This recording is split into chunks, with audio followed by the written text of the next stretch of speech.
देखो क्वेश्चन क्या बोला पहले अच्छा से समझना। यहां पे मैट्रिक्स का संख्या नहीं आपसे पूछ रहा है, कह रहा है कि मैट्रिक्स का क्या क्या ऑर्डर हो सकता है, आप हमको वो बताओ जिसके पास 24 एलिमेंट्स है। कैसे प्रोसेस सेम है अभी जस्ट हम आपको समझाएंगे, बस एक स्टेप पीछे ही रह जाना है, आगे नहीं बढ़ना है। पहले क्वेश्चन को अच्छा से समझो। आपको जो है मैट्रिक्स का एलिमेंट्स दे दिया है और मैट्रिक्स का संख्या नहीं आपसे मांग रहा है, ये बोल रहा है कि आप मैट्रिक्स का वो सभी ऑर्डर को जो है जितना भी संभव इसका ऑर्डर होगा वो ऑर्डर को बताइए।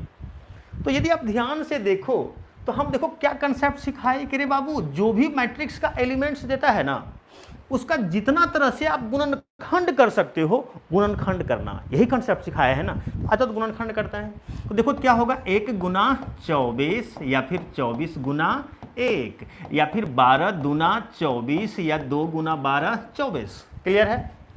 अब यदि बात किया जाए तो 8 तिया 24 या 3 अठे 24 या 6 गुना 4 24 या 4 गुना 6 24। क्लियर है। अब यदि ध्यान से देखोगे तो मैट्रिक्स का संख्या जब हमसे पूछता था तो पहले गुणनखंड कर लेते थे जितना संभव गुणनखंड है, और उसके बाद गुणनखंड का संख्या को गिन लेते थे और जो भी गुणनखंड का संख्या होता था वही मैट्रिक्स का संख्या कहलाता था। लेकिन यहाँ मैट्रिक्स का हमको ऑर्डर ही लिखने से लिए बोल रहा था सिर्फ।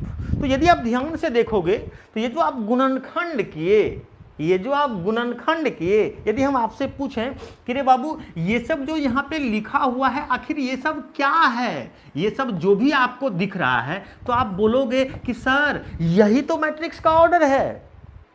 तो हम भी तो यही समझाना चाह रहे हैं यार कि आगे बढ़ना ही नहीं है, बस गुणनखंड करके आपको छोड़ देना है।